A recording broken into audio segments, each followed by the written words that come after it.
core, religious leaders, traditional leaders, CEOs present, invited guests, members of the media, distinguished ladies and gentlemen. 3 months ago, I was elected as leader and flag bearer of the new Patriotic Party to lead the party into the 2024 elections. I am eternally grateful to His Excellency the President, Nana Addo Dankwa, the opportunity to serve as Vice President. 11 days ago, the party also completed its election of parliamentary candidates for the 2024 elections. Let me use this opportunity to also appreciate the leadership and grassroots of our beloved party, the NPP, for the seamless organization of the parliamentary primaries following on the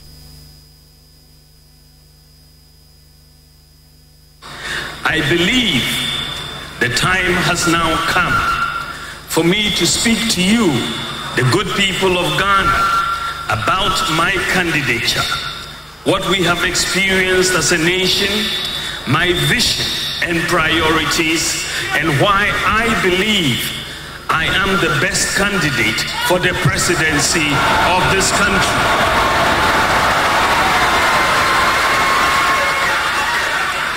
I recognize that submitting myself to your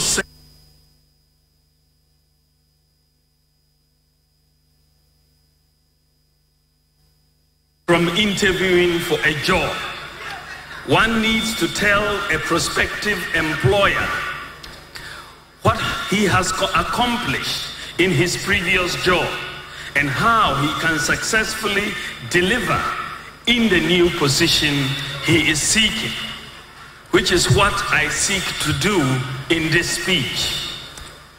Even though tonight is about sharing my vision and policy priorities, I crave your indulgence to broadly set up the context.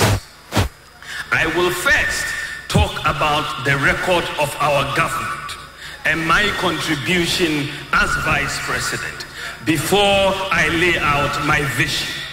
So I ask for your patience.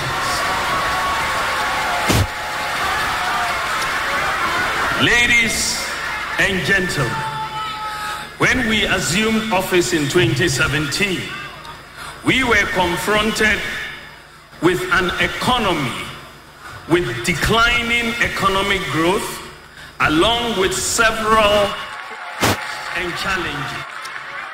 Ladies and gentlemen, when we assumed office in 2017, we were confronted with an economy with declining economic growth, along with several problems and challenges. Time was provided by the former president and my main opponent for the 2024 presidential election, who announced to the nation that the meat was finished and the economy was left with bones.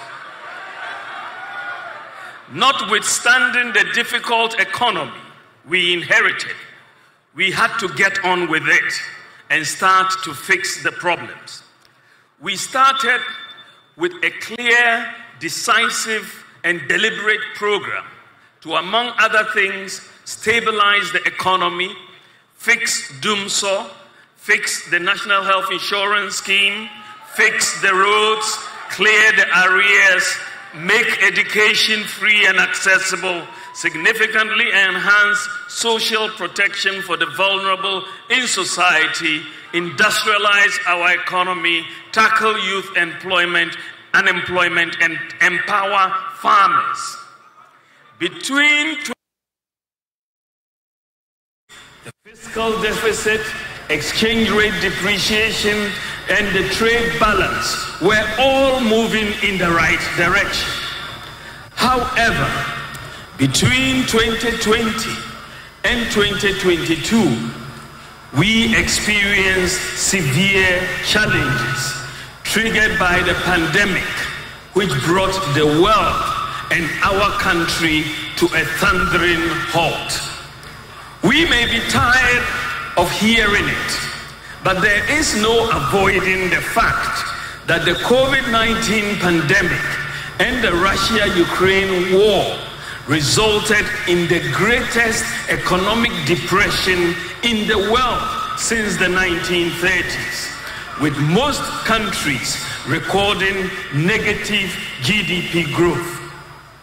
The severity, especially of the pandemic, was captured in the words of the IMF managing director, then as, and I quote, "This crisis like no other. This is a crisis like no other. Pandemics don't respect borders. Neither do the economic shocks they cause. The outlook is dire. We expect global economic activity to decline to a scale we have not seen since the Great Depression." End quote. Supply chain disruptions and rising price of oil resulted in major increases in the prices of fuel, freight, and food across the globe. I believe it is worth pointing out that in addition to the external factors, there were two major items of expenditure that are critical to understanding the difficult economic situation we have faced. And these are the banking sector cleanup and the energy sector excess capacity payments that we inherited. Expenditure on these three items, including the COVID-19 expenditure, cumulatively amounted to 50.1 billion Ghana cedis, and this was financed from borrowing. Ladies and gentlemen, the fiscal deficit, which was reduced from 8.4% to 4.1% in 2019, increased to 10.8% in 2020 as a result of revenue declines in the midst of increased expenditures during COVID. In addition, our debt became unsustainable. Along with many emerging economies, Ghana lost access to international capital market financing. This resulted in a balance of payments crisis, as Ghana had to continue to honor its debt obligations, energy payments, and the import bill. We faced a serious global and domestic economic crisis. There were many who predicted that we were going to end up like the situation in Sri Lanka, with fuel shortages, food shortages, inability to pay workers, doomsday, anarchy, and chaos.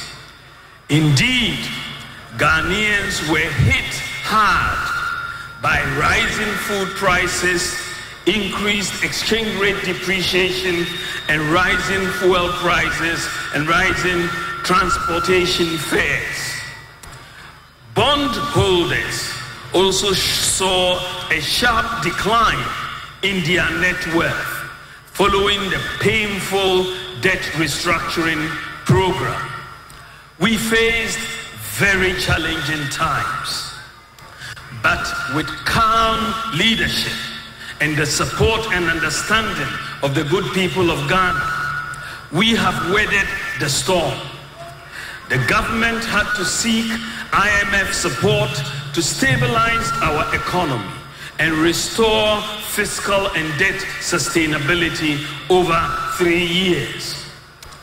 I must at this stage salute and give particular recognition to the Bank of Ghana, which has come under unfair criticism for taking the necessary measures which help pull the economy back from the brink. The Bank of Ghana provided needed financing to the government at that critical moment. What the Bank of Ghana did was very responsible in putting the interest of the good citizens of Ghana first. The data which is available shows that the financing provided to the government by the Bank of Ghana was temporary. The Bank of Ghana has provided zero financing to government in 5 out of the last 7 years. Zero financing in 2017, 2018, 2019, 2021, and 2023. The Bank of Ghana financing of government in the COVID-19 year of 2020 and the liquidity crisis year of 2022 was because of the domestic and global crisis with underperforming revenue and no access to international capital markets. Ladies and gentlemen, the good news is that the data shows that the economy is recovering from the crisis we faced.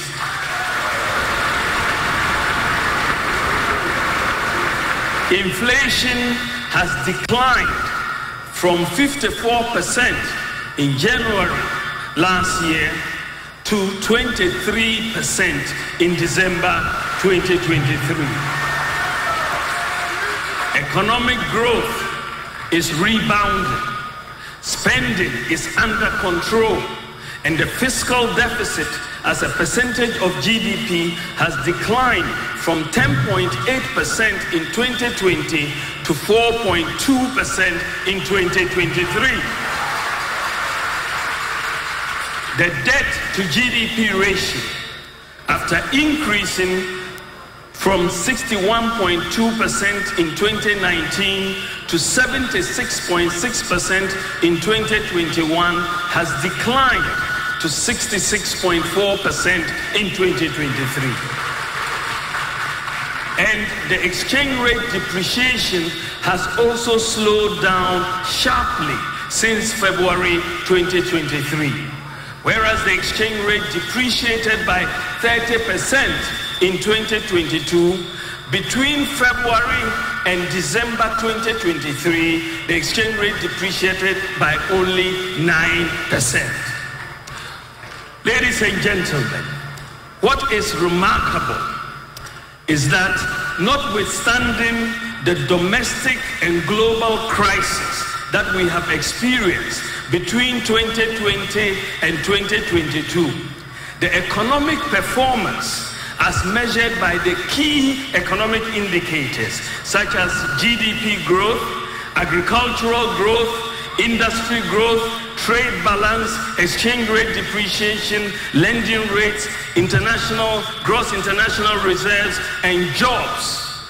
The performance of all these key indicators is better under our government than that of the 2013 to 2016 period, when there was no global crisis. Let me give you 2 examples for the sake of time. You look at agricultural growth, and the stronger GDP growth performance in 2017 to 2022 period is underpinned by a strong agricultural GDP growth, which increased from an average of 2.9% between 2013 and 2016 to an average of 6% between 2017 and 2022. We have done double what we inherited, notwithstanding the crisis. We have made a lot of progress in agriculture, even though there is more to be done. Rice imports, for example, have declined by 45%. From 805,000 metric tons to 440,000 metric tons between 2021 and 2023. The goal is to be a net exporter of rice by 2028. It is clear that some of our policy interventions, such as planting for food and jobs, have borne fruit. I now tackle exchange rate depreciation. On the performance of the cedi exchange rate, it is also interesting to note that between 2013 and 2016, just before we came into office, the cedi depreciated by an average of 17.7% annually. But since 2016, between 2017 and 2020, there was a significant decline in cedi depreciation to an average of 7.5%. The average cedi depreciation further declined to 6.8% between 2017 and 2021. However, the 30% depreciation of the cedi in 2022 resulted in the average depreciation of the cedi between 2017 and 2022 to be 10.75%. So again, notwithstanding the domestic and global economic crisis, the depreciation of the cedi under our government is lower than that we inherited from the 2013 to 2016 period. Let me talk about jobs. What is probably the most remarkable development in terms of the economy is that our government has created 2.1 million jobs between 2017 and 2022, notwithstanding the global economic crisis. The public sector recruited 1.2 million people, while the private sector created 975,000 jobs, according to SNIT data. We recruited 100,000 more health workers, 100,000 more teachers. We more than doubled the fire service personnel, and so on. Our government clearly has created more jobs in the last 7 years than any other government in the Fourth Republic. This is truly remarkable under the circumstances, even though we still have to create more jobs.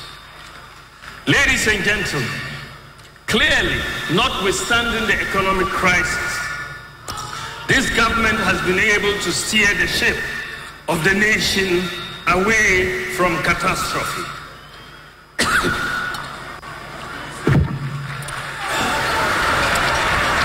In the face of the crisis, overall performance of the economy in areas such as GDP growth, agricultural growth, industrial growth, trade balance, gross international reserves, and job creation has demonstrated resilience.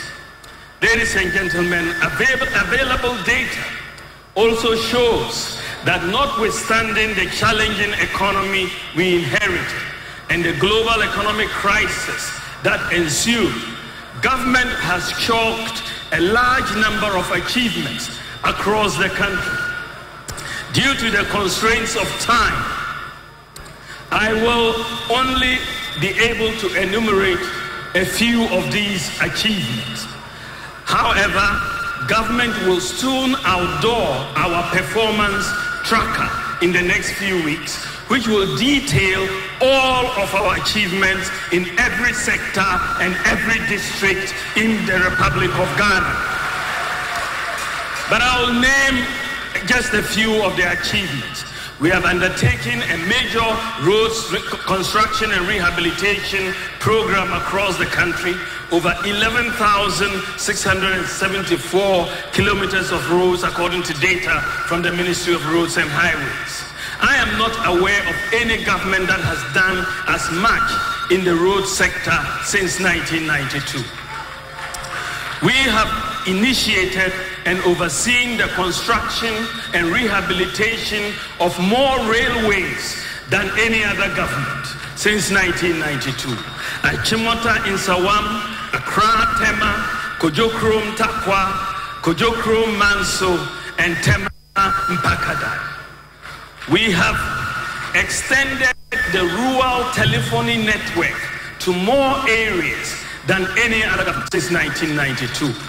We have increased the network from 78 sites to 1,008 sites. We have constructed more fish landing sites than any other government. Exim, Dix Cove, Moree, Mumford, Teshi, Keta, Osu, Ekumfi, and Mfansiman. Ladies and gentlemen, our government has constructed more sports facilities than any other government since 1992. We have completed 6 new multi-purpose sports stadia and 4 ongoing in each of the 10 regions, 10 old regions. We completed the University of Ghana Stadium in Legon, built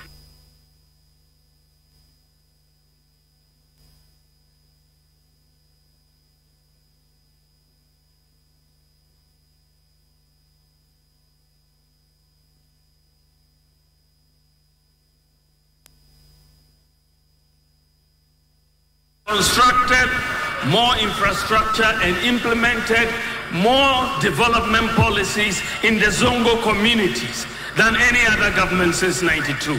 The Zongo Development Fund has completed over 200 infrastructure projects in Zongo communities.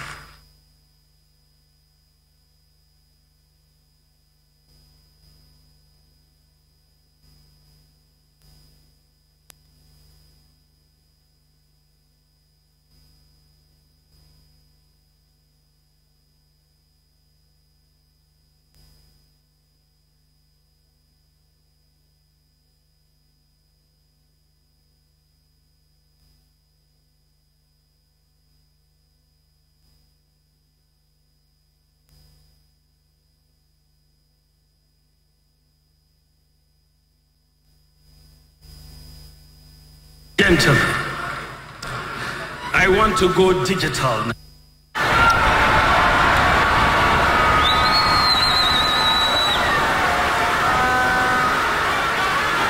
We were elected into office in December 2016 to solve many of the systemic problems and challenges that our citizens were facing, and which we had highlighted in our manifesto. For example, there was no unique identity, no property address system, fake birth certificates, and so on. We had lived with many of these problems since independence. For me, to lead is to solve. Indeed,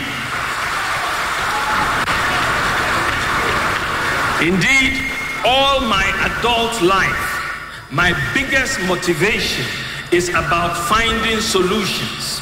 Solutions that improve lives.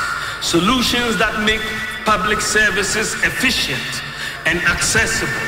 Solutions that make society progress. Solutions that protect the public purse. Solutions that make our businesses competitive. I derive my greatest satisfaction from solving problems, and I have done so whenever I am given the opportunity, and will do more if I am given the mandate to do so.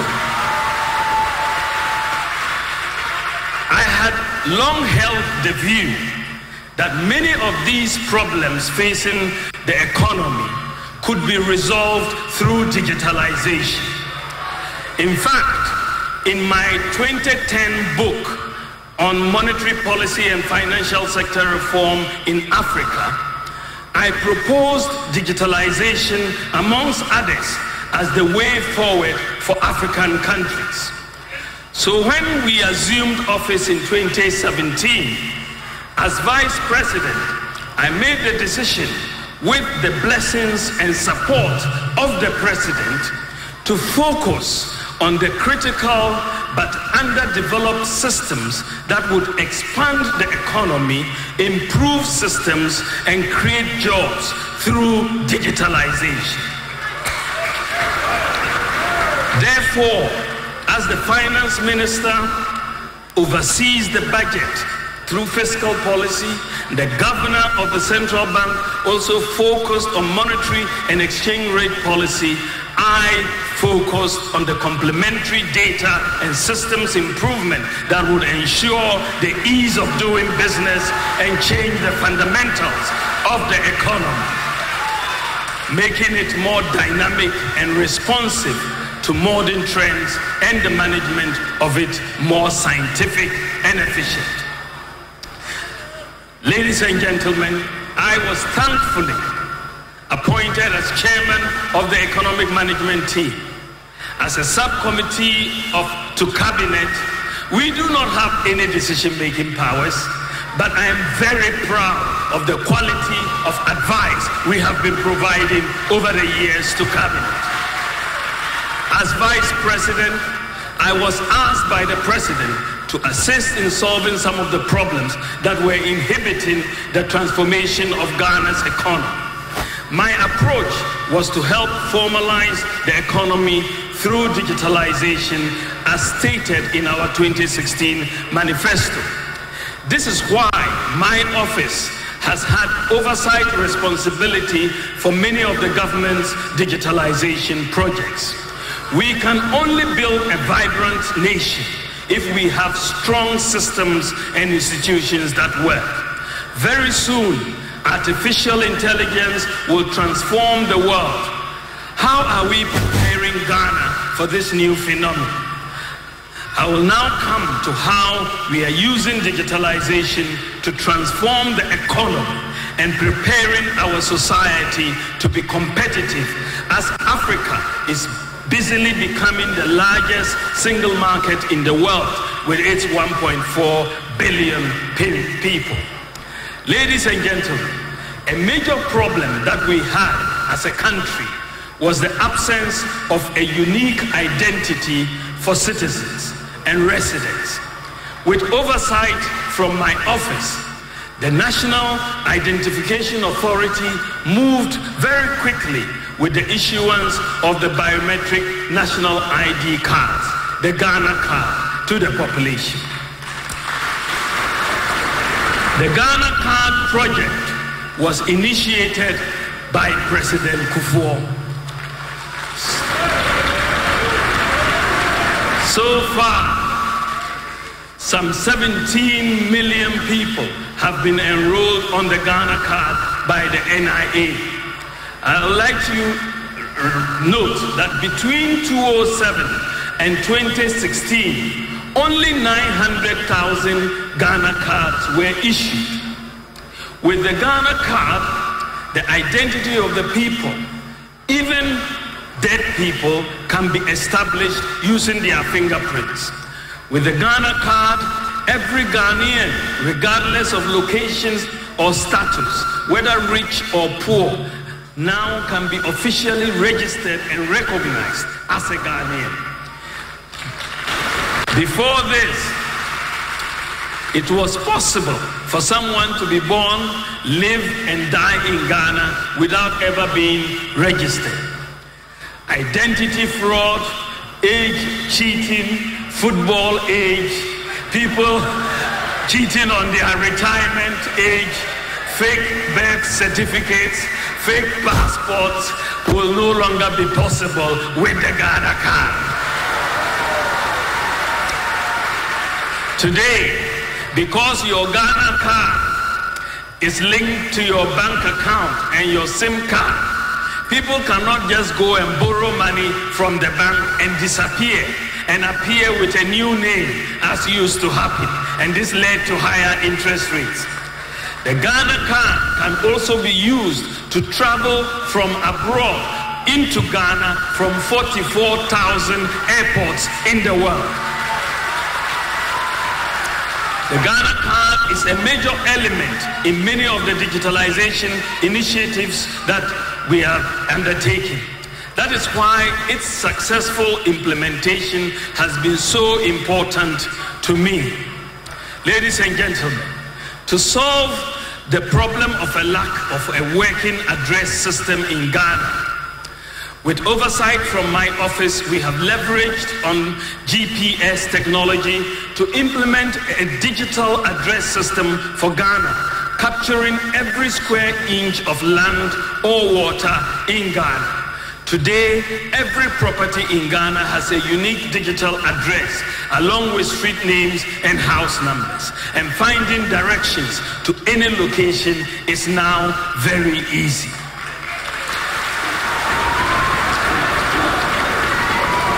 Ladies and gentlemen, we faced a major problem of very few people having access to financial services. To solve this problem, I championed the implementation of mobile money interoperability. Mobile money interoperability has made it possible to transfer money seamlessly across different mobile money providers and between bank accounts and mobile wallets. Today, because of mobile money interoperability, you can transfer money from a customer of one mobile money service provider to a customer of a different mobile money service provider, and also make payments from your mobile money account into any bank account, and you can receive payments from any bank account into your mobile money account. Ladies and gentlemen, you can do this 24 hours a day.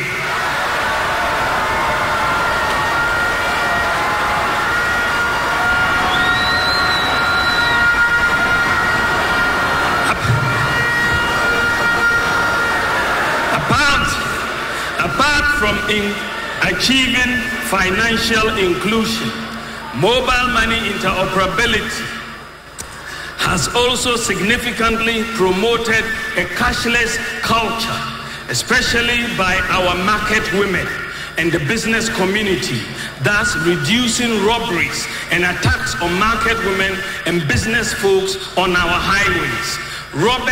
Armed robbers used to attack vehicles carrying traders, knowing they were carrying cash.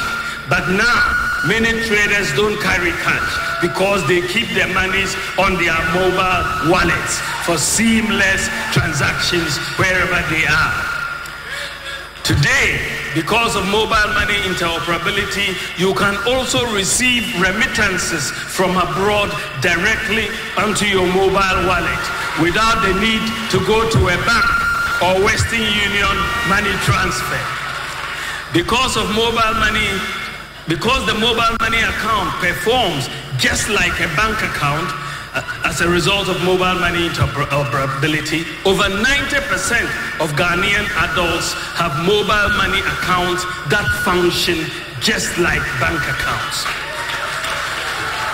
Distinguished ladies and gentlemen, we have basically solved the problem of financial exclusion in Ghana. The State of Inclusive Instant Payment Report has ranked Ghana as the #1 in Africa in terms of access to financial inclusion. #1 in the whole of Africa. Today, because of digitalization, anyone can do banking and digital financial transactions 24 hours a day.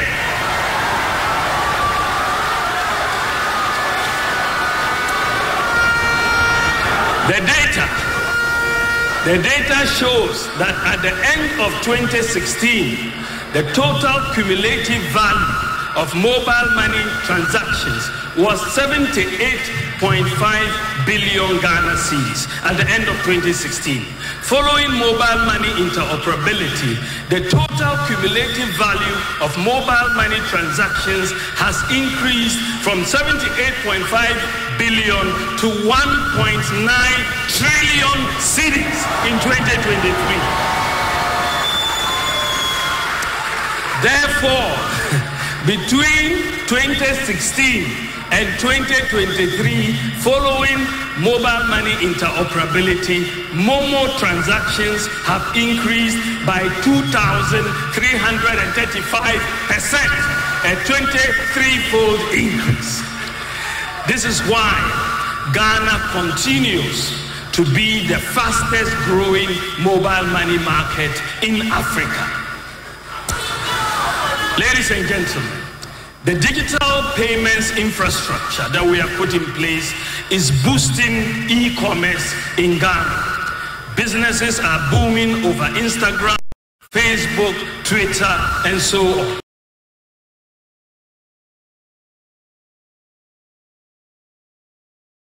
Business deliveries helped by the digital address and payments using mobile money interoperability. Ladies and gentlemen, e-commerce can be done 24 hours a day.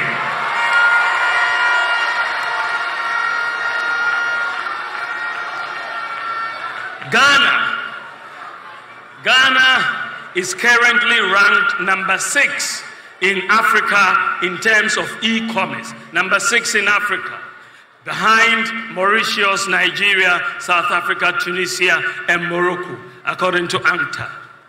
Ladies and gentlemen, addressing corruption in the public service. Our approach to improving delivery of public services is to minimize human contact as much as possible. Therefore, we embarked on an aggressive digitalization of processes of service delivery across many public institutions with coordination from my office. When you look at the passport office, we have digitalized the passport office with oversight from my office. With digitalization, the average turnaround for acquisition of passports has been significantly reduced. And today, because of digitalization of the passport office, you can apply for your passport online from your home 24 hours a day.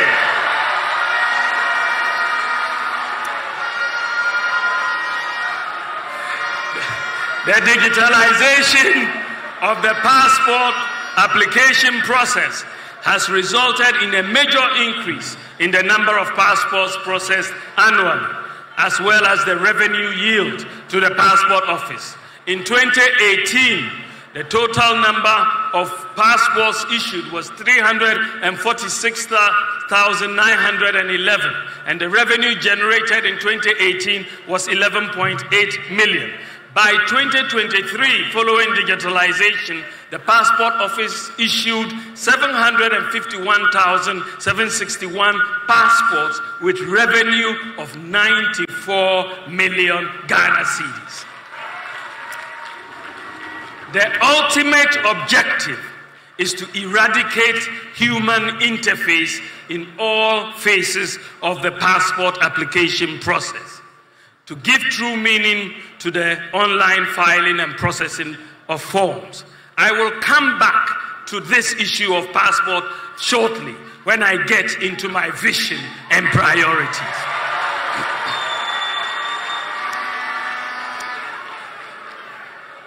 Then we went to the port. Distinguished ladies and gentlemen, previously, the bureaucracy in the clearing of goods at Ghana's ports involved a lot of paperwork, which used to be largely manual. This caused delays, corruption, inefficiencies, frustration, and loss of revenue to government. Many citizens who had cleared goods at the country's ports had horror stories about their experiences at the port. With oversight from my office, the introduction of a paperless port system has reduced the layers and simplified the process, reduced the time needed to clear goods and the avenues for corruption, and increased efficiencies and revenue mobilization at the port. Digitalization has also taken place at the Drivers and Vehicle Licensing Authority, which offers two traditional services, driver licensing and vehicle registration services. And today, the office services that DVLA is offering can be matched they're just world class. They can be matched to any other country. Ladies and gentlemen, my office also worked with the National Insurance Commission to implement the motor insurance database. The objective of the introduction of the motor insurance database is to provide more safeguards for the millions of Ghanaians who travel by road by ensuring that vehicles are insured.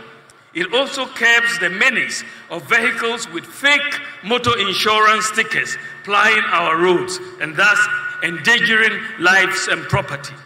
With digitalization of the motor insurance in Ghana, members of the public can now self-check the authenticity of their insurance policy by dialing a USSD code *920*57# and follow the instructions. You put in the number, it will tell you whether the car is insured or is not insured. So, today you can know the status of the vehicle, is the insurance status of any vehicle 24 hours a day. Today, because of digitalization, you can also apply for insurance for your vehicle on your mobile phone and receive your insurance sticker electronically. And you can do this 24 hours a day.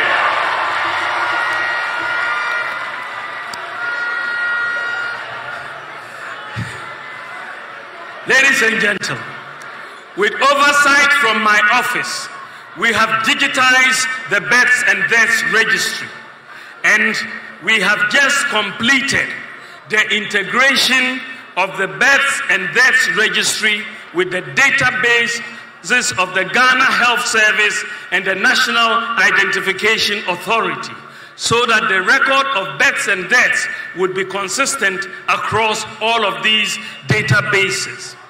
Starting this quarter, in fact, I will launch this in a few weeks, but starting this quarter, newborn children in Ghana will be given a Ghana card number. But the actual Ghana card will be issued when the child is 6 years old, when his or her biometrics are fully formed. So we are bringing a brochure to Ghana. Ladies and gentlemen, in the past, candidates applying for a scholarship usually had to travel from all parts of Ghana to Accra to take part in the application process. This caused a great deal of inconvenience for applicants seeking government sponsorships. The manual processes of the Scholarship Secretariat resulted in an inefficient administration of scholarships in the country. With the digitalization of the Scholarship Secretariat, candidates can now apply for scholarship from the comfort of their homes 24 hours a day and take aptitude tests and be interviewed in their own districts. The Ghana.gov platform. Ladies and gentlemen, to make it easy to access government services, I led the initiative to establish the Ghana.gov platform, which was implemented with oversight from my office. The Ghana.gov platform is a one-stop shop for accessing government services. So far, out of the 1,516 ministries, departments, and agencies targeted, we have onboarded 1,503 of them onto the Ghana.gov platform for e-government services. So 99% of MMDAs have been onboarded on the Ghana.gov platform. All payments on the Ghana.gov platform go directly into the government accounts to ensuring transparency. Since 2020, A total of 201 billion Ghana cedis has been collected for government on the platform. For services onboarded and receiving payments, you should be able to apply for and obtain any government service online through the Ghana.gov platform 24 hours a day. Digitalization has therefore dealt a severe blow to the corruption involved in the collection of payments by different institutions for government. The progress Ghana has made in the provision of e-government services is remarkable. According to the UNDP 2022 e-governance index, Ghana is ranked number 1 in West Africa and number 4 in the whole of Africa in terms of e-governance. And we are ahead of countries such as Rwanda, Botswana, Cote d'Ivoire, Senegal, Kenya, and Uganda. With oversight from my office, ladies and gentlemen, digitalization at the Electricity Company of Ghana has allowed the buying of electricity credit on your mobile phone through the mobile ECG app. This has provided relief to customers who no longer have to queue for long hours to buy electricity units. Also, for people whose credit runs out at odd hours, they can purchase electricity credit on their mobile phones 24 hours a day. Now, for people who need a new service or a separate meter from ECG, they can also apply online 24 hours a day. 3.5 million people are on the ECG app. And as a result of digitalization, ECG's monthly revenue collections have increased from 450 million Ghana cedis a month to 1.2 billion Ghana cedis a month. Ladies and gentlemen, Ghana has a major challenge in the area of domestic revenue mobilization. The tax to GDP ratio is about 14%, compared to 27% for South Africa and 34% for the advanced OECD countries. Most adults in Ghana are outside the tax net, and compliance is very low. At the beginning of 2017, only 4% of the population of Ghana had tax identification numbers. To increase the number of people with tax identification numbers, I propose that we designate the Ghana card as the tax identification number. In doing this, we have increased the percentage of adults with tax identification numbers from 4% to 85%. It is now incumbent on the GRA to use this database in tax collection to broaden the tax net. Furthermore, ladies and gentlemen, with oversight from my office, the SNIT, National Health Insurance, GRA, Controller and Accountant General Payroll, DVLA, SIM cards, and bank accounts have all been linked to the NIA database, linked to the Ghana card. Today, your SNIT number is your Ghana card number. Your NHIS number is your Ghana card number. Your TIN number is your Ghana card number. The integration of the database is allowing us to successfully weed out ghost workers on payroll. A biometric audit of the National Service Scheme payroll found about 44,707 ghost workers and potential ghost workers between 2022 and 2024. And this has saved Ghana a total of 356 million Ghana cedis. Also, SNIT has suspended payment of 480 million Ghana cedis to 29,000 ghost pensioners using the Ghana card system. Ladies and gentlemen, we have also recently integrated the Controller and Accountant General payroll database with the NIA database to eliminate ghost workers on government payroll. Through digitalization, we have finally been able to solve the long-standing problem of ghost workers on government payroll. Ladies and gentlemen, many people, including highly educated people, find the process of filing taxes complex. To make it easier and less cumbersome to file taxes, I challenged the GRA to come up with a simple-to-use mobile app to enable ordinary people to file and pay taxes using their mobile phones. And this has been done. Today, you can file your taxes 24 hours a day on your mobile phone. Ladies and gentlemen, in the area of healthcare, digitalization of hospital medical records. To make healthcare easily accessible across the country, we have overseen the connection of health facilities under the Ghana Health Service onto one digital platform. So far, all teaching hospitals, all regional hospitals, and all district hospitals have been connected and can talk to each other. The goal is to network over 90% of all hospitals in Ghana by the end of next year. So currently, if you are referred from a hospital like Tamale Teaching Hospital to Kolebu Teaching Hospital, you do not need to carry a folder. All your records will be seen and monitored by the doctor in Kolebu when you arrive. Patients will have only one digital folder wherever they go. Your health records can be accessed 24 hours a day from any of the 302 network hospitals. Ladies and gentlemen, digitizing the operations of the National Health Insurance Authority has helped to reduce fraudulent claims.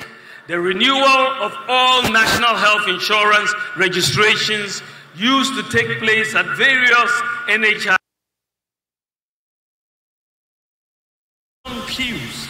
In some instances, people slept for days at some district hospitals. These delays hampered the operations and limited the revenue streams of the NHIA. With oversight from my office, we have digitalized the enrollment and renewal of the National Health Insurance membership. Following digitalization, renewal of National Health Insurance registration via mobile phone can now take place 24 hours a day. And this has eliminated the bottlenecks that were there. I now come to drones. Ladies and gentlemen, I remember with so much pain when my father underwent an operation in Tamale Teaching Hospital.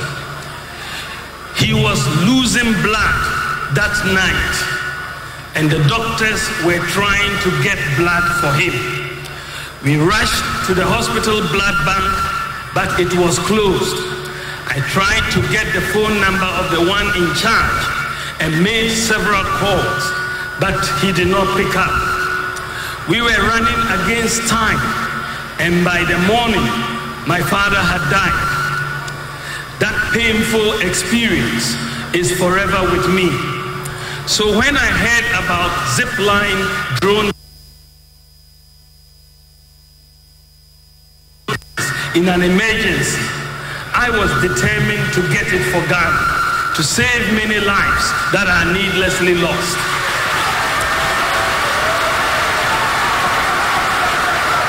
I went to Silicon Valley in the USA, and I had a meeting with the co-founder of Zipline, Robert Keller, and convinced him to set up Zipline in Ghana. When I announced the imminent arrival of Zipline in Ghana, our friends in the opposition said that the drones were for taking pictures of women in their bathrooms. Ladies and gentlemen, previously, hospitals and clinics in remote and largely rural communities like Nyangosre in Afajato South, Afram Plains, Yagaba, or Yunyo, had difficulty of getting medical supplies, especially in times of emergencies involving snake bites, childbirth, blood loss, floods, and so on. Many lives are needlessly lost because the hospitals are unable to access critically needed supplies on time. To address this problem, Ghana opted to partner Zipline, the world's largest automated on-demand delivery service for medical supplies. We've established 6 Zipline distribution centers in Omanako, in the Eastern region, in Panya, Ashanti, Mampong, Vopsi in Northeast region, Seshiri also, Kitikrachi, Enum. And Zipline has made millions of deliveries of medicines, blood, and vaccines to many remote parts of Ghana and has saved many lives. Ladies and gentlemen, Zipline services are available 24 hours a day. I should add rather proudly that Ghana has the largest medical drone delivery service in the whole world. The whole world. What is even more impressive is that the drone centers are 100% manned by young, talented Ghanaians. They are manning all of the drones. Ladies and gentlemen, in 2019, I challenged the Pharmaceutical Society of Ghana during their annual meeting in Ho to go digital and place all pharmacies in Ghana on a digital platform for ease of access by Ghanaians. The Pharmacy Council, in collaboration with the private sector, has completed the work on a digital platform for all pharmacies in Ghana. Basically, the National Electronic Pharmacy Platform will offer the opportunity for everybody through a mobile phone to upload your prescriptions and find out which pharmacies near you have the medicines. Secondly, you can compare the prices of the same drug offered by the different pharmacies and decide where you want to order from. And those orders will be delivered using your digital address at home. Ghanaians will experience the e-pharmacy platform in full operation this year when every pharmacy is onboarded. E-pharmacy services will be available 24 hours a day. Ladies and gentlemen, over the last 7 years, we have witnessed what some international observers have economy. But this extraordinary digitalization has not happened in a vacuum. We have had to put in place critical infrastructure to support digitalization.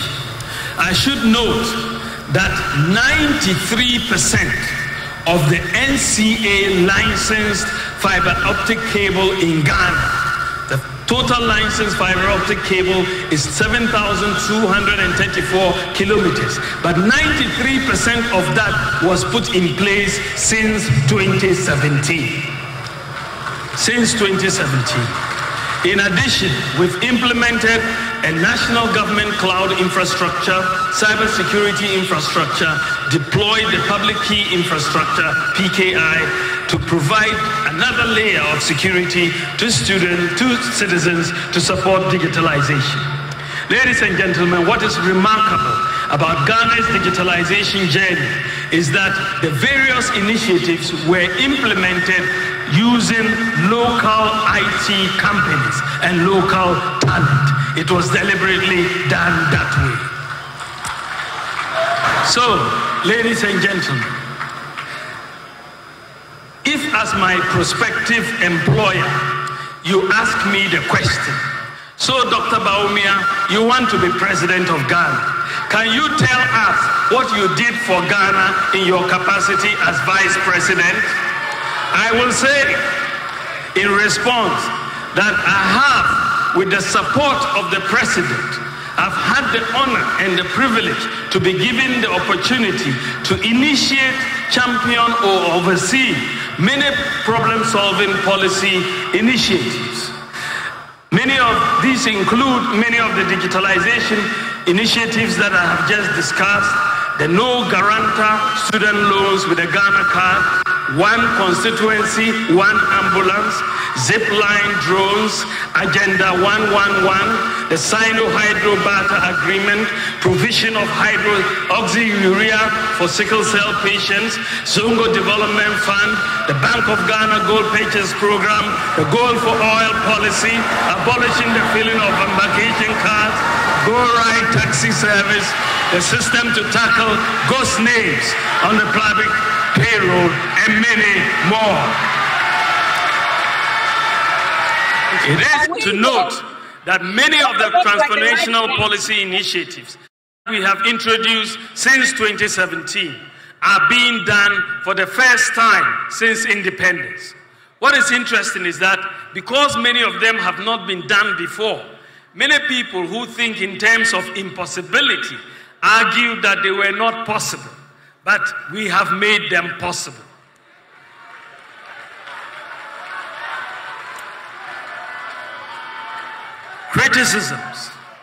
Criticisms and name-calling eventually gave way to reality as the nation is greatly benefiting from these initiatives.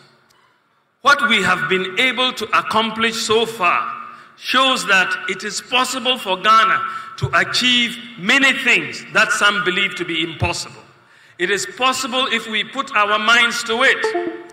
We need to break the shackles of impossibility and embrace the mindset of possibility. Ladies and gentlemen, I now come to my vision.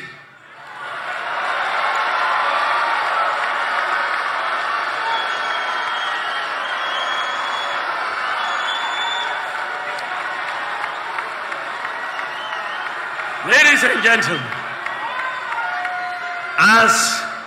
as Vice President, I am like a driver's mate. But by the grace of God, if you make me the president, I will be in the driver's seat with constitutional...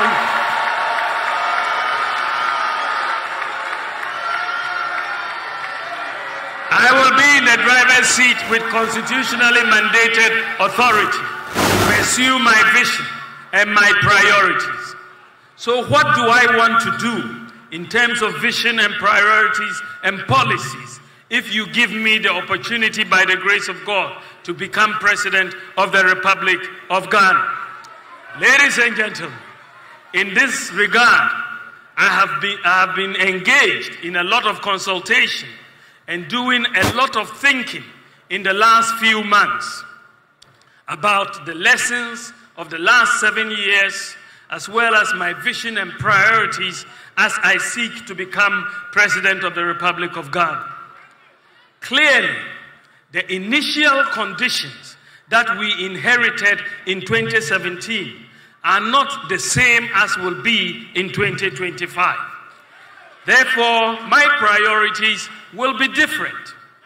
We have done many good things, and I will be seeking to build upon them.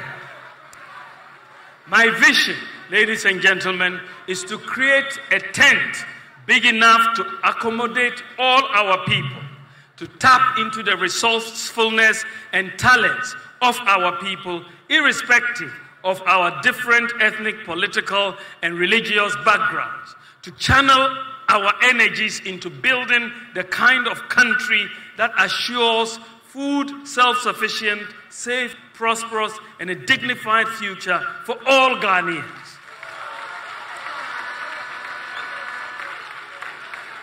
To create sustainable jobs with meaningful pay for all and for Ghana to participate fully in the fourth industrial revolution using systems and data. To realize this vision, we must have a mindset of possibilities and not impossibilities. The challenges we must overcome as a country are too important to let our political differences derail us. There is a critical failure of mindset that manifests itself in the absence of core values, patriotism, and principles within our society. We need to invigorate the can-do spirit of the Ghanaian, to believe that we can do better than we have ever imagined if we put our minds to it. For example, our students from Mamfi Girls Senior High School and Prempeh College have won international robotic competitions against their peers in the US, Germany, and South Korea. We must apply the same mindset of beating the world in robotics, singathons, and cookathons to every sphere of economic activity. We must believe that it is possible. This must be inculcated in our children from home and in school. This is why we are going to introduce a growth mindset curriculum in our schools to help students build critical skills such as problem solving, risk taking, opportunity spotting, and design thinking. Ladies and gentlemen, in the area of macroeconomic stability, a major goal of my government would be to attain and sustain macroeconomic stability with low inflation, low interest rates, exchange rate stability, and low budget deficits. In terms of prudently managing our expenditures, to reduce the budget deficit and interest rates, my government will enhance fiscal discipline through an independent Fiscal Responsibility Council enshrined in the Fiscal Responsibility Act 2018, Act 982. The Fiscal Responsibility Act will also be amended to add a fiscal rule that requires that budgeted expenditure in any year does not exceed 105% of the previous year's tax revenue. This will prevent the experience of budgetary expenditures based on optimistic revenue forecasts, which many a time do not materialize. Ladies and gentlemen, furthermore, my government will reduce the fiscal burden on government by leveraging the private sector. Under the two-term administration of my boss, His Excellency Nana Addo Dankwa Akufo-Addo's government, we have put in place many social safety nets like free SHS, free TVET, and so on. With all these social safety nets in place, my government will now focus on jobs and wealth creation by the private sector for all Ghanaians. My administration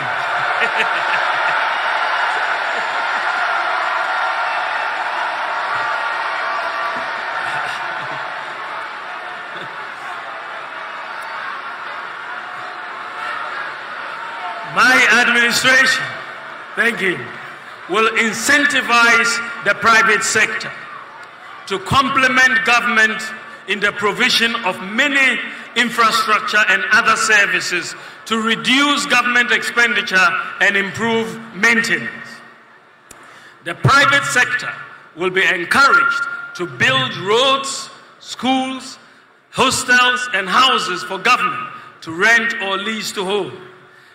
The demand for roads construction is massive, and this has historically placed a huge burden on the budget. I believe that the private sector should finance the construction and maintenance of roads through PPP concession arrangements. Also, the government will move towards leasing rather than purchasing vehicles, printing equipment, and so on. The private sector will have the responsibility for maintaining the vehicles and the equipment. With this approach, government can save very significant outright cash out expenditure annually from various items across different ministries, departments, and agencies. This policy will energize the private sector and create many jobs. Enhancing the role of the private sector, along with fiscal and administrative decentralization, improving our systems and the way our institutions function, will lead to greater efficiency, cutting waste and ensuring value for money in procurement. The move towards private sector provision of many public services would create the fiscal space of at least 3% of GDP annually. This represents a major paradigm shift. Additionally, an efficient system of governance will require even fewer ministers. I would have, therefore, no more than 50 ministers and deputy ministers. Ladies and gentlemen, I want to talk about our tax system. To increase government tax revenue, we have to reform and refocus the Ghana Revenue Authority towards broadening the tax base. Unfortunately, the pressure that is placed on GRA staff to collect revenues makes them focus on existing taxpayers. Sometimes they even have to go and sit in people's shops to monitor sales, a process known as invigilation. In fact, many businesses feel harassed by this process and the constant audits of their operations. So this has to stop. We must strike the right balance between collecting revenue and allowing businesses to thrive. Our job is to protect the productive forces. The World Bank has estimated that revenues amounting to 13% of GDP, that is $24 billion in 2023, are not collected because people are outside the tax net.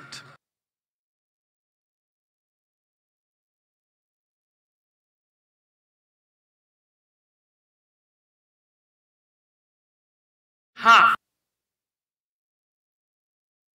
or a quarter of this annual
which constitute 98% of all businesses in Ghana, with appropriate exemption threshold to protect the poor. With a new flat tax regime, a tax return should be able to be completed in just a few minutes. We will also simplify our complicated corporate tax system and VAT regime.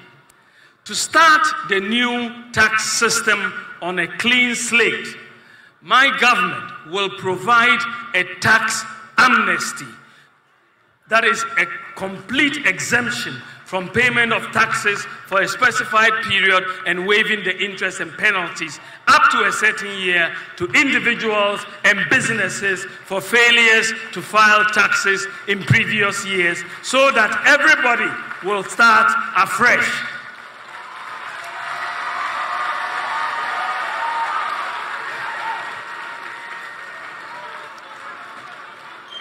Tax digitalization will be implemented across all aspects of tax administration.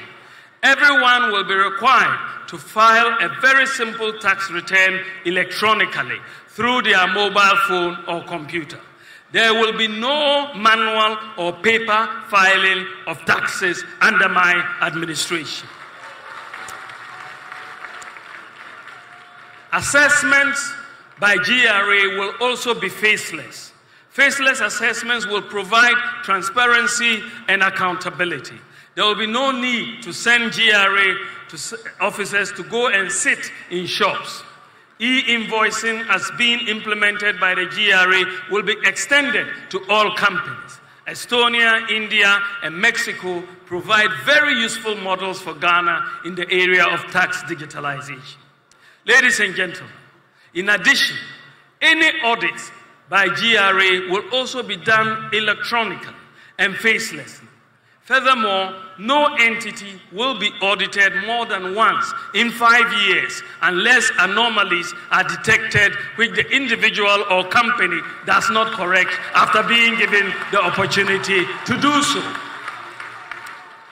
We will amend the law such that if there is a dispute about tax assessment, a binding arbitration will take place through a body constituted by institutions such as the Ghana Arbitration Center, Institute of Taxation, AGI, Institute of Chartered Accountants, Private Enterprise Foundation, Ghana Employers Association, and so on, with a mandate to resolve any appeal in a maximum of 3 months.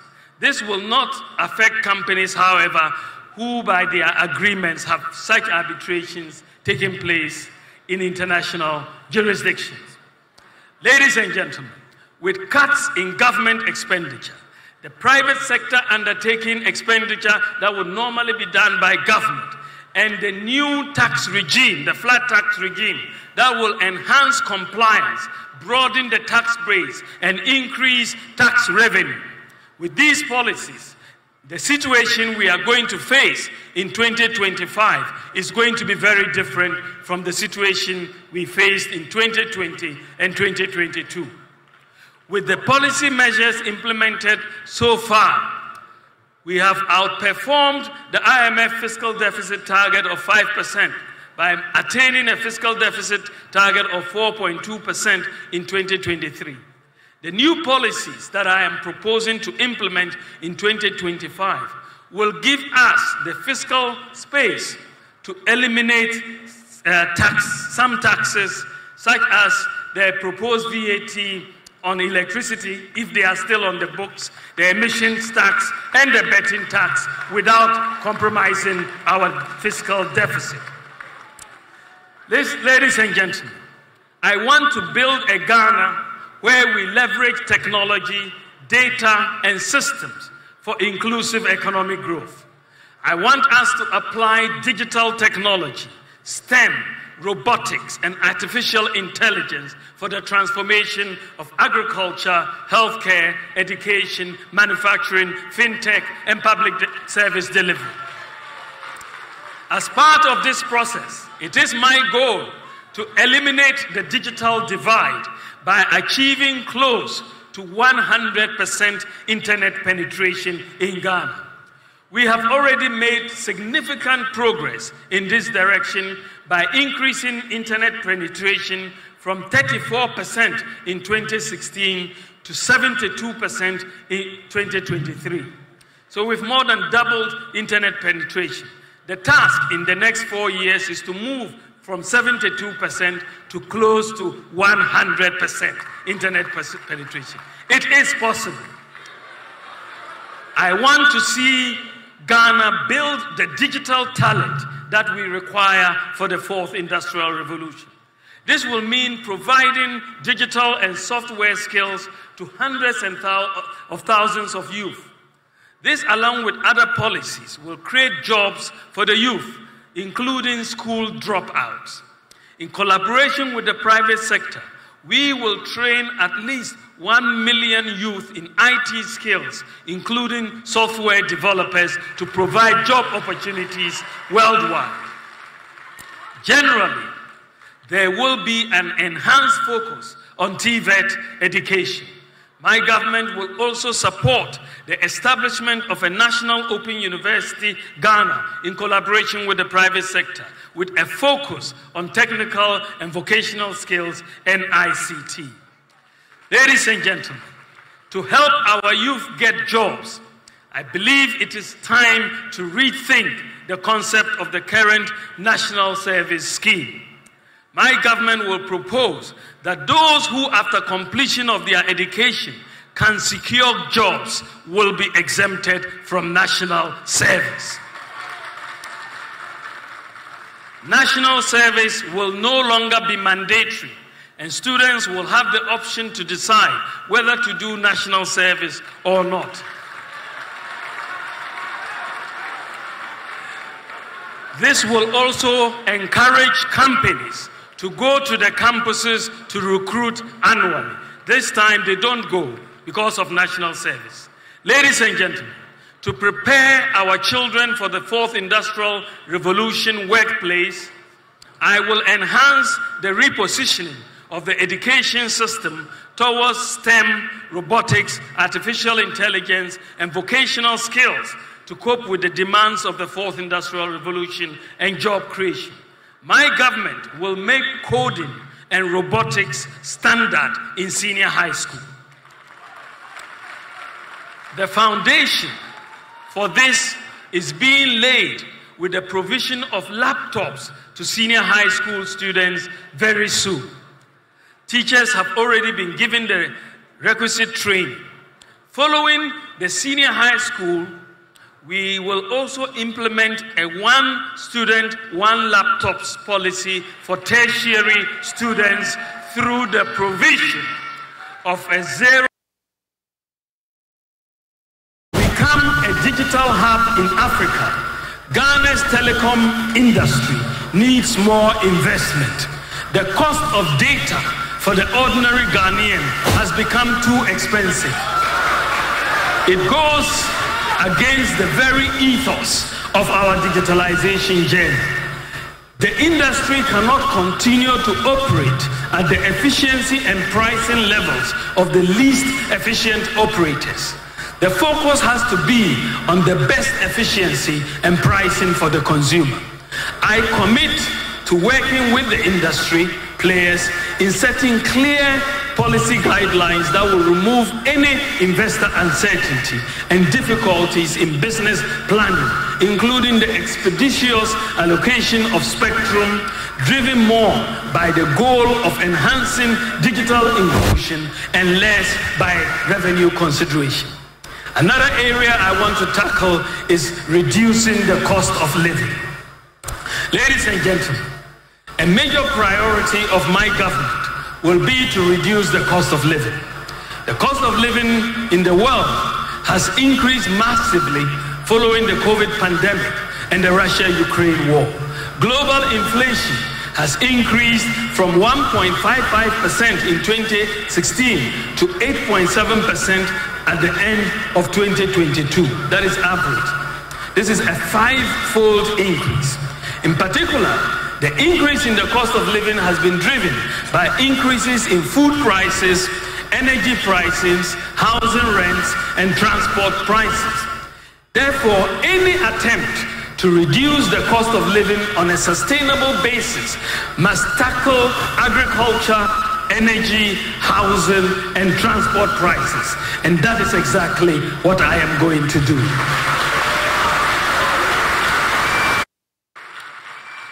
I want a Ghana where we attain food security through the application of technology and irrigation to commercial large-scale farming.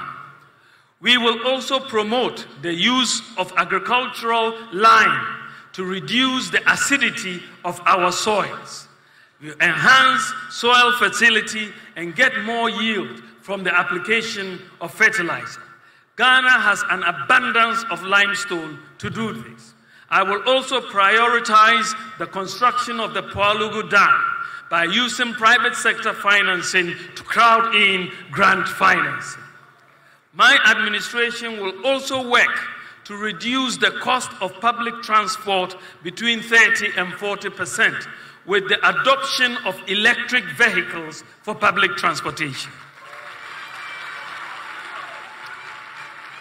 The public transport pricing formula is dominated by two variables: the price of fuel and the price of spare parts.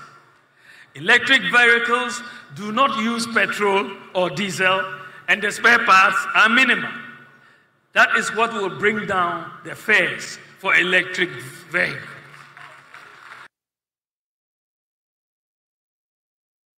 And the constant and large increases of fares that we have been witnesses will become a thing of the past.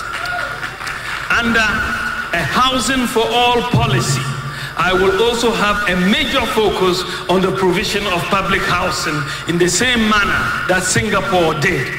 We will partner with the private sector to build large housing estates, as we have started doing, without the government having to borrow or spend. Also, the National Rental Assistance Scheme, which is working so well, will be enhanced to deal with the problem of demands for rent advance of 2 years and more. Ladies and gentlemen, as part of the effort to reduce the cost of living, my government will implement policies to have energy self-sufficiency at reduced cost through solar and other renewables with the application of market efficiency to the energy market. We will diversify the generation mix by introducing 2,000 megawatts of solar power and additional wind power through independent power producers to reduce our dependence on oil and gas by the end of my first term in office. Our dependence on oil and gas by the end of my first term in office.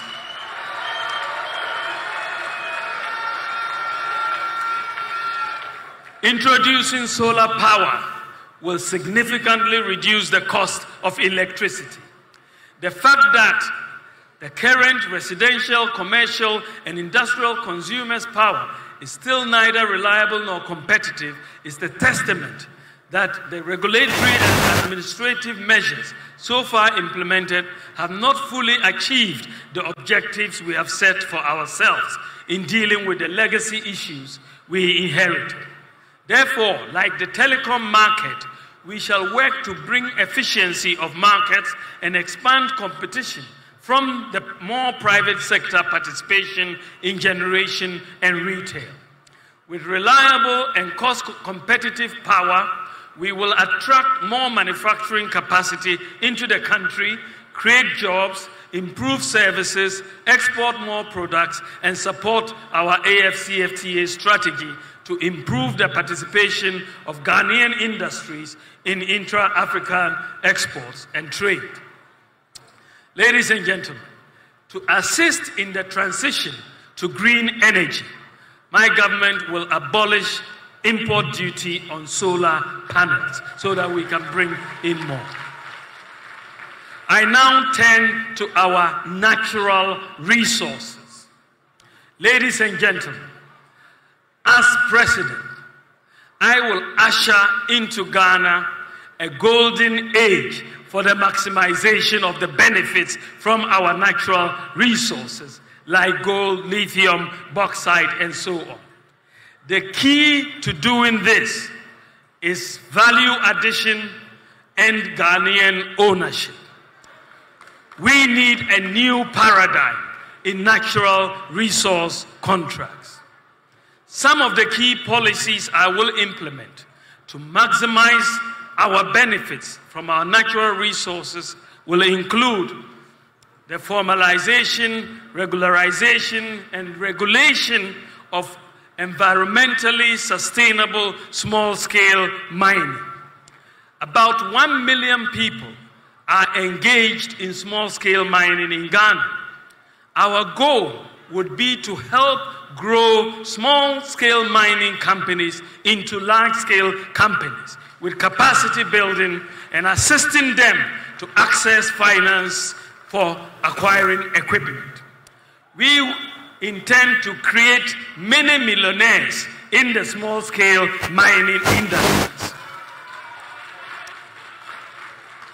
My government will support the Minerals Commission and key stakeholders to formalize the artisanal and small-scale gold mining sector with the objective of ensuring that activities of the entire value chain are sustainably and responsibly done, so that most of the gold produced by this sector can be sold to the Bank of Ghana and be eligible to be part of Ghana's gold reserves at the central bank. In line with this, we will license all miners doing responsible mining. District mining committees, including the chiefs, will provide initial temporary licenses to the miners. As long as miners mine within the limits of their licenses, that is, no mining in river bodies and so on, as long as they mine within the limits of their licenses, there will no longer be any seizure or burning of excavators. I will fully decentralize the Minerals Commission as well as the Environmental Protection Agency and ensure that they are all present in mining districts. Every Ghanaian small-scale mining operator will register under the Ghana Small-Scale Miners Association with their Ghana card. We will, in collaboration with the large mining companies, convert abandoned shafts into community mining schemes, and we will open more and new community mining schemes. District mining committees would be responsible for reclamation and replanting, and we will institute a pension scheme for small-scale miners like we have done for cocoa farmers. We will introduce vocational and skills training on sustainable mining for small-scale miners in the curriculum of TVET institutions and provide equipment to government authorities in the mining communities to undertake reclamation of land. Ladies and gentlemen, we will also set up a state-of-the-art common user gold processing units in mining districts in collaboration with the private sector. My government will also conduct an audit of all concessions with various licenses and new applications. This will allow government to know licenses that have expired and non-compliance with licensing conditions. To encourage exploration, I will abolish the VAT on exploration services, like I say, to encourage more exploration. We will establish, in collaboration with the private sector, a minerals development bank. Just as we have a Greek development bank for agriculture, we will have a minerals development bank for the miners. To support the industry, we will establish through the private sector the London Bullion Market Association certified gold refinery in Ghana within 4 years. And all responsibly mined small-scale gold produced will be sold to the central bank, the PMMC, or the Minerals and Income Investment Fund, MIF, and will be required. All the small-scale gold mined in Ghana, there will be a requirement that they are refined before they leave Ghana. We'll have to refine them before. Ladies and gentlemen, the increase in Ghana's gold reserves to support the city. Ladies and gentlemen, a major factor influencing macroeconomic stability is the consistent depreciation of the cedi against foreign currencies. This is usually caused by pressure on our foreign exchange reserves. Appreciably, increasing our reserves of gold at the central bank, combined with prudent fiscal policy, is therefore one of the surest ways to keep the exchange rate stable. Two policies that helped to rescue the economy from catastrophe in the recent crisis were the Bank of Ghana's Gold Purchase Program and the Gold for Oil Program. The Domestic Gold Purchase Program of the Bank of Ghana is a program where the central bank boosts its foreign exchange reserves by buying locally produced gold with cedis. Before this program, the total of Ghana's gold reserves since independence was 8.7 tons. That's the total we held since independence. This compares to 3,352 tons for Germany, 2,814 tons for the IMF, 2,451 tons for Italy, and 8,133 tons for the United States. It did not make sense to me that Ghana, the largest gold producer in Africa, will have some of the slowest holdings of gold reserves in the world. So I proposed to the Bank of Ghana to start a gold purchase program. The Gold for Oil program, on the other hand, allows the payment for oil imports with gold. So importers provide cedis which the Bank of Ghana uses to buy gold and pays the suppliers of the oil. This reduces the pressure on Ghana's foreign exchange reserves and stabilizes the rate. Ladies and gentlemen, it will interest you to know that since this program started, the Bank of Ghana has purchased 26 tons of gold at $1.73 billion. The government of Ghana Gold for Oil program, which also started in late December 2022, has purchased 16 tons of gold at $1.06 billion that has been available for the import of petroleum products. Together, the Gold for Reserves and the Gold for Oil programs have unlocked $2.79 billion to meet external payments of the country in just over a year. These two policies have allowed us to build foreign exchange reserves and pay for critical imports like fuel, stabilize the exchange rate. It is important to note that the $2.7 billion that we have unlocked is almost equivalent to the $3 billion loan that we have obtained from the IMF, which is going to be disbursed over 3 years.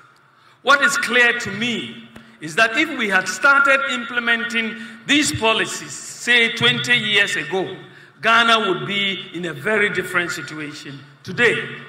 But it is never too late, and we have started, and we will continue.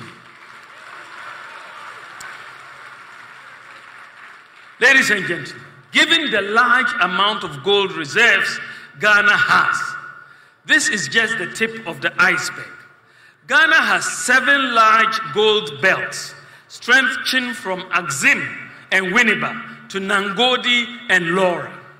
According to the Geological Survey Department, the belts cover an area of 43,000 square kilometers, with about 50%, that is 21,000 kilometers, not yet explored.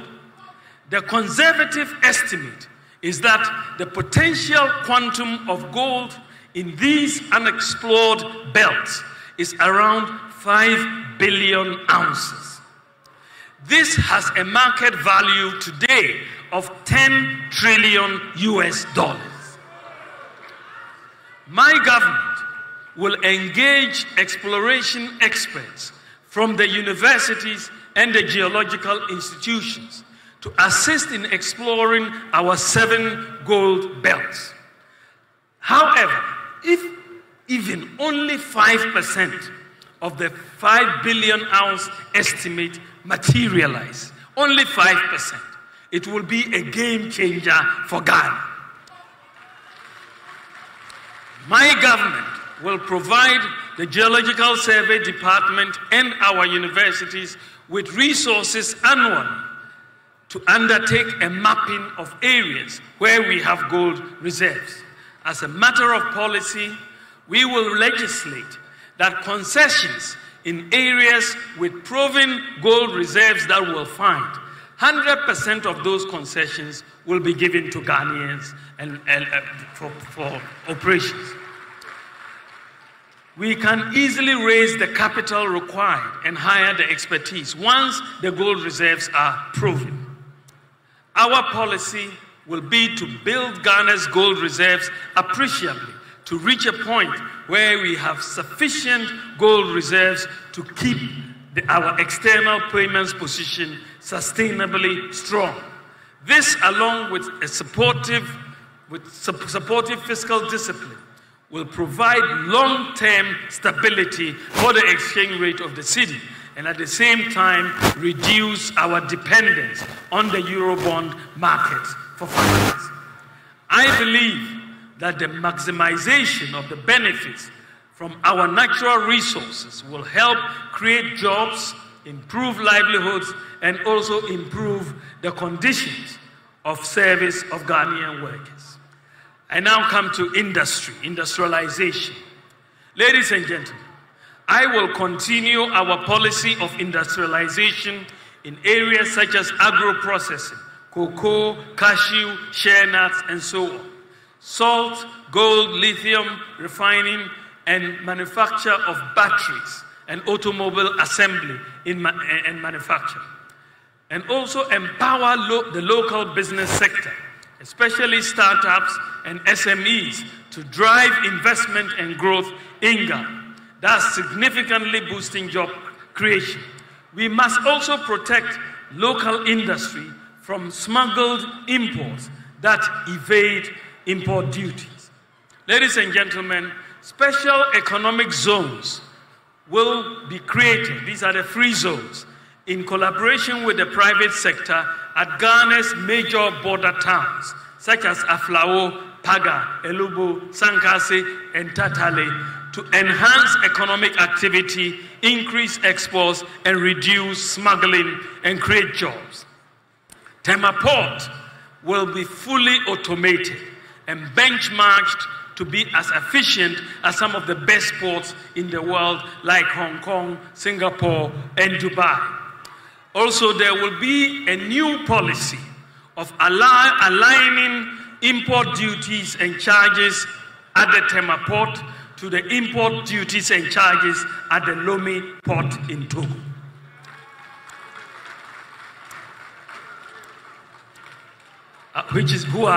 Togo Lomé is our main competitor. This will reduce smuggling and tax avoidance. Also, for spare parts importers, duties will be at a flat rate per container, 20 foot or 40 foot, and that is what we are going to do. Ladies and gentlemen, let us now move to dealing with corruption. I entered politics to serve the nation. My passion is solving problems. My passion is helping the poor, the vulnerable, and the disadvantaged in society. Accumulation of wealth is not and has never been a passion or an ambition. This is why throughout my public life, I have pursued policies, especially through digitalization, to check corruption in places like the ports, the DVLA, the NHIS, the Passport Office, and the Controller and Accountant General Department. So I have a solid track record in fighting corruption, and I have earned a reputation for doing so. Ladies and gentlemen, one of the most potent weapons against corruption is transparency. Many corrupt activities are cash-based.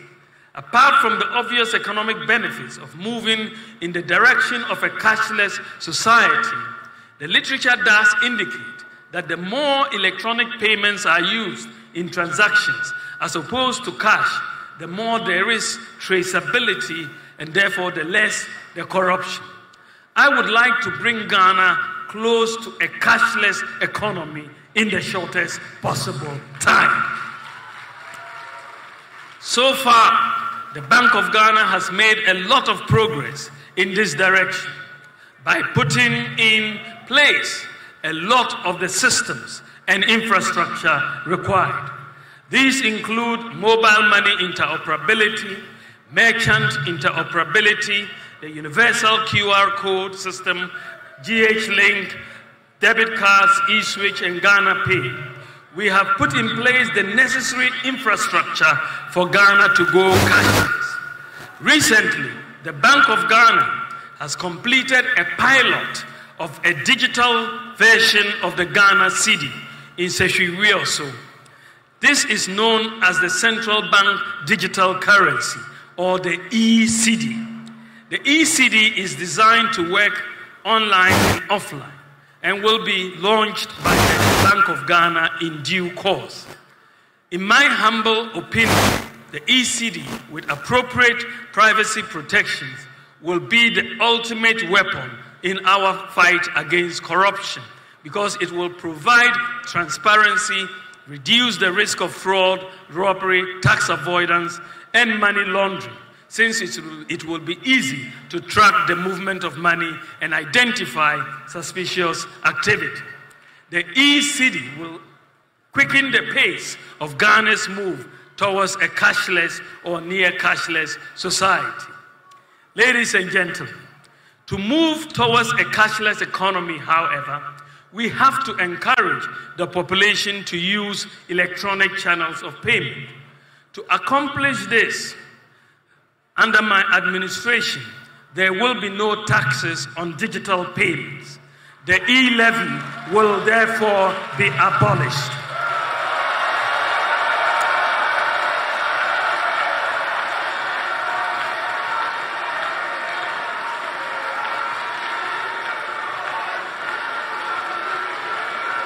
Ladies and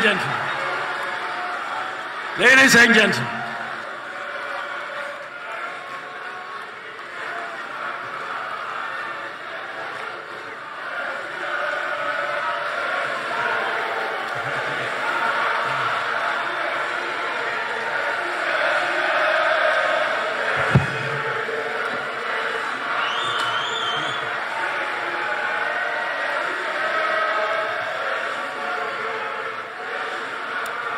thank you.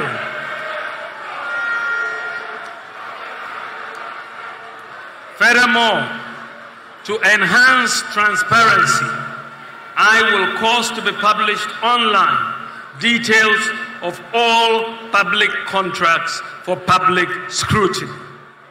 Ladies and gentlemen, in advanced economies, workers are able to easily access credit to purchase basic items such as televisions, cars, and houses. They are able to do so because the credit system works and it is supported by individualized credit scoring by credit rating agencies. In Ghana, a credit system is yet to develop, and therefore life is harder for workers. It is my goal to make it easier and cheaper to access credit by leveraging on our data and systems, such as the Ghana Card, Ghana Post GPS, mobile money interoperability, DVLA, GRA, the bank accounts, and all those to build an efficient credit system and a mortgage market in Ghana underpinned by individualized credit scoring and the digitalization of land titling and transfer. We look forward to starting individualized credit scoring in Ghana this year, and will make it easier for Ghanaians to access credit at lower interest rates. Ladies and gentlemen, I believe that when it comes to a national development plan, I believe we can find broad contours of a national development plan for which we can find consensus in areas such as education, health, industrialization, environment, and so on. I will support a consensus national development plan. Specifically, I will propose to amend Article 87 of the 1992 Constitution, as well as the NDPC Act, Act 479, to mandate political party manifestos and consequently economic and social policies of governments, as well as budgets, to be aligned to the agreed upon broad contours in specific sectors. Ladies and gentlemen, the current constitution was designed mainly for political stability, and it has achieved that. We need to amend it with the help of Parliament to align it more for national development. In that context, I am committed to the process to amend the 1992 Constitution through extensive public consultation with key emphasis on issues such as ex gratia, the rights of dual citizens, elections of MMDCs to deepen decentralization, empowering institutions while reducing the power of the president. Ladies and gentlemen, I want a Ghana where we place an emphasis on values and doing the right things, with the human factor playing its appropriate role in curbing corruption, bribery, crime, dishonesty, and so on. A culture of governance founded on ethical values, transparency, professionalism, and meritocracy, to create a modern government machinery that exhibits more intensity and determination to impose order, discipline, and enforce compliance of the rules and regulations that are in place. In this regard, we will have a strong partnership between government and faith-based organizations. The contribution of faith-based organizations, for example, the Catholic Bishops' Conference, the Christian Council, Pentecostal Council, and the Muslim Council, in areas such as education, health, infrastructure, youth development, and so on, is very significant and complements government's efforts. And so we are going to have them benefit from many of the incentives that we offer to some of our external development partners. Ladies and gentlemen, I will also have a major focus on policies, tax, and other incentives to increase private and public investment in tourism, the creative arts, and sports. More jobs creation. We will build on the year of return, beyond the return, and December in Ghana. We will also introduce initiatives such as digital streaming platforms for our artists and tax incentives to make tourism and creative arts a growth pole. Tax incentives will also be provided for film producers and musicians.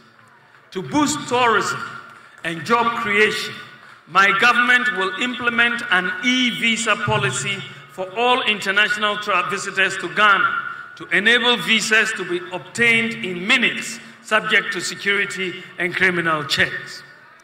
Ladies and gentlemen, sports is a multi-million-dollar industry, an enabler for the youth. However, we have not realized our full sports potential, and we cannot maximize the full potential of Ghana sports with the same funding model we have operated since independence. My government will therefore prioritize the creation of incentives for corporate sponsorship as a sustainable module of financing sports development and promotion of our national teams, including football, athletics, boxing at all levels. This will take the financial pressure off government and also enable government to redirect more support to other sports disciplines. The government, as part of a broad sports development mission, will establish the Ghana Sports Secretariat, which will be an agency under the ministry, responsible for sports in collaboration with other sectors, such as the Ghana Education Service and sports federations. My government will also seek school-level collaboration with international sports bodies like the NBA and the NFL to make Ghana a hub for these emerging sports in Africa, to create more opportunities for our young people. Ladies and gentlemen, We have already tried this with the NFL, the governing body for American football, which agreed to host in Ghana in 2022 the first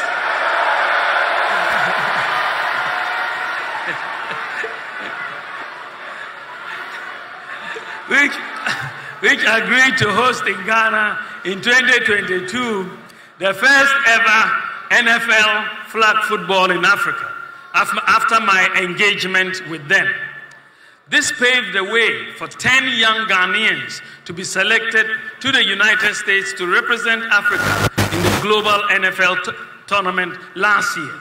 Another set of young Ghanaians who were picked after the second NFL Africa football was also held in Ghana last year are currently in the United States to represent Africa.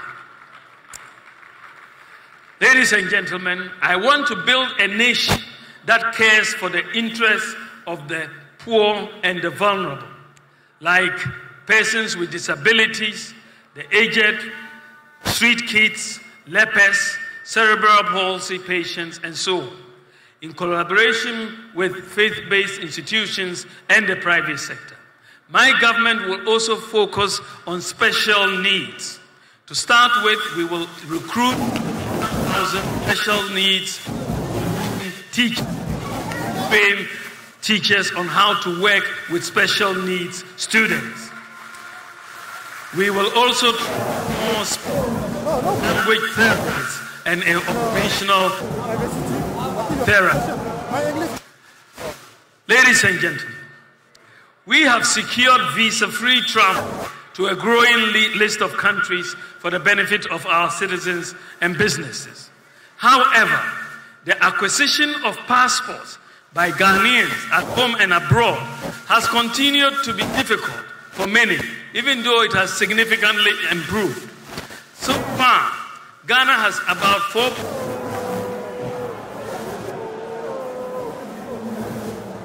enrolled on the Ghana card, which is also an e-passport. To make it easy for Ghanaians to obtain passports, under my government, any Ghana card holder will only have to pay a fee for a passport. You won't have to apply for a passport when you hold a Ghana card.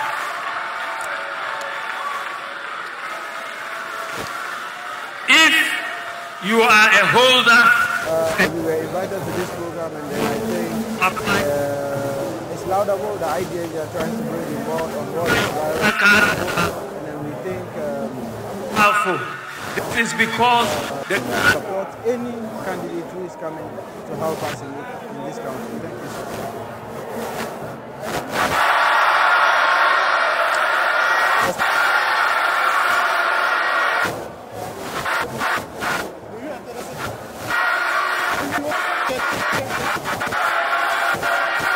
If you want, I can.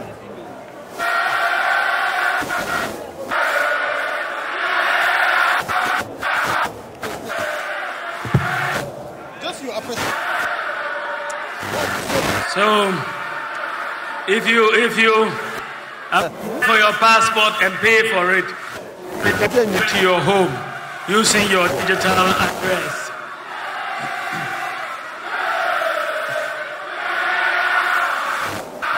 Thank you. Ladies and gentlemen, a Bawumia administration will also prioritize the full implementation of the Affirmative Action Act, as should hopefully have been passed by January 2025. Under my government, free senior high school education will continue, and we will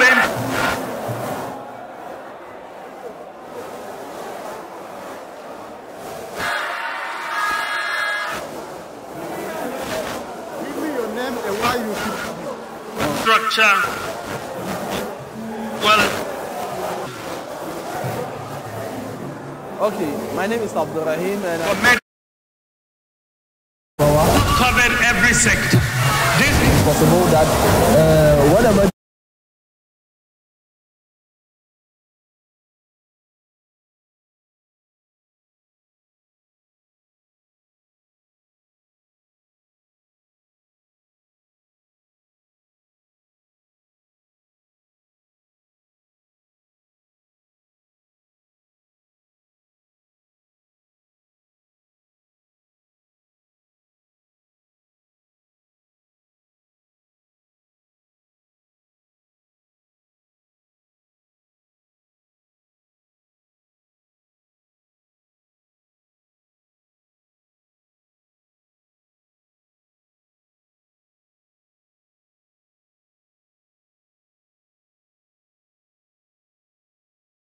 So far, I have spoken about the economy, my contribution, my vision, my priority.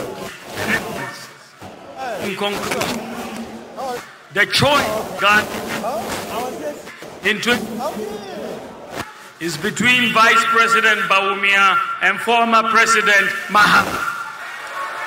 It is between them. If I have two other persons,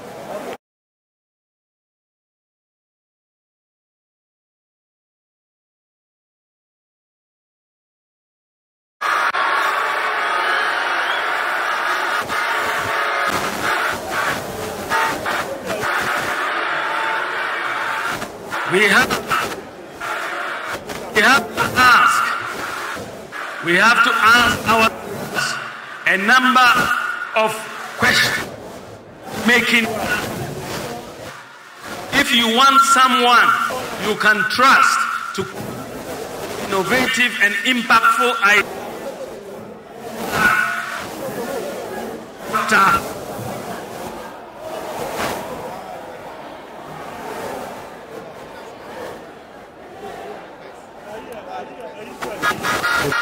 Ok, c'est bon, non? Test micro test. And if you want someone you can trust to work hard and tirelessly and selflessly for Ghana, it is Micro test. work hard and tirelessly and selflessly for Ghana. It is Micro test. Micro.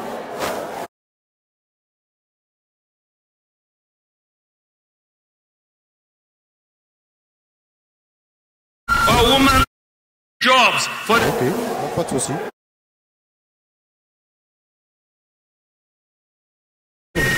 vulnerable. It is Dr. Bawumia.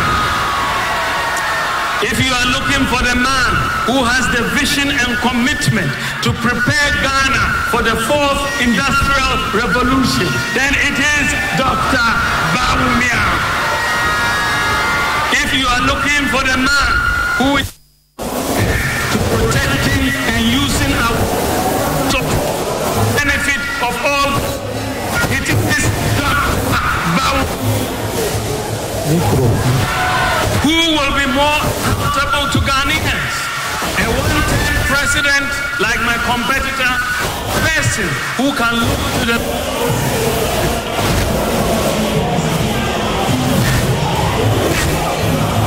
Bawumia. Who can you trust to protect and improve free senior high school? It is Dr. Bawumia. Who do we trust to improve the national health scheme and improve the quality of health care in Ghana? It is Dr. Bawumia, who has demonstrated a commitment to the development of deprived communities. It's Dr. Bawumia. Gentlemen, many people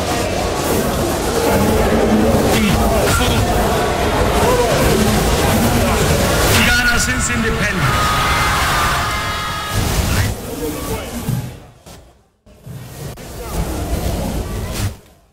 President Nana Addo Dankwa of a vice president who not perhaps make a mark.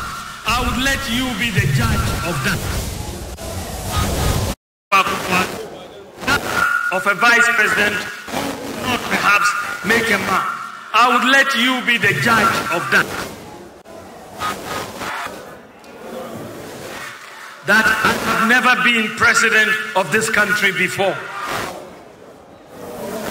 In my for the first time to ask precious vote to serve you in all humility. I would like you to give me the opportunity to become one of the most presidents in Ghana's history.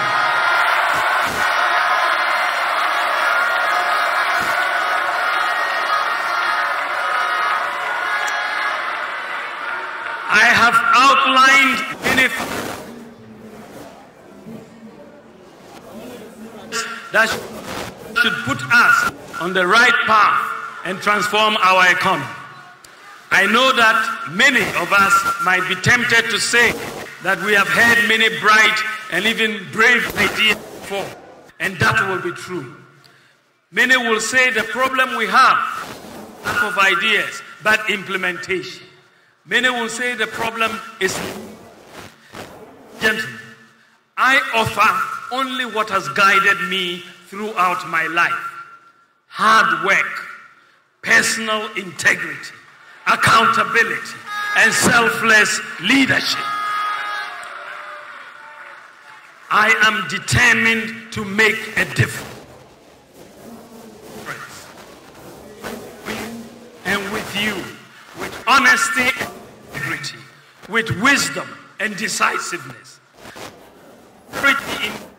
And sincere apologies there for that terrible connection. It is from source. That feed is being provided to us, to all media houses, by the team that is covering this from the ground, and that's why we're having that technical challenge. We've been trying to fix it ourselves, but it's been a challenge to do so. Let's see if the technical team have managed to reach the source and manage to get some clarity through the particular speech as he ends. Give me the opportunity. You know what I stand for. You know my vision. My vision about your mission. I believe in the ingenuity of the Ghanaian. Together, in building a progressive society of possibility, open opportunities, and a shared prosperity.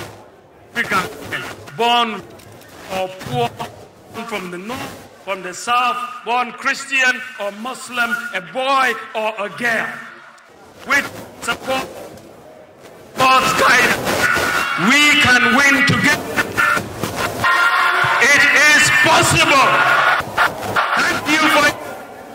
God bless you, and God bless our homeland, Ghana. A big round of applause for His Excellency and the leader of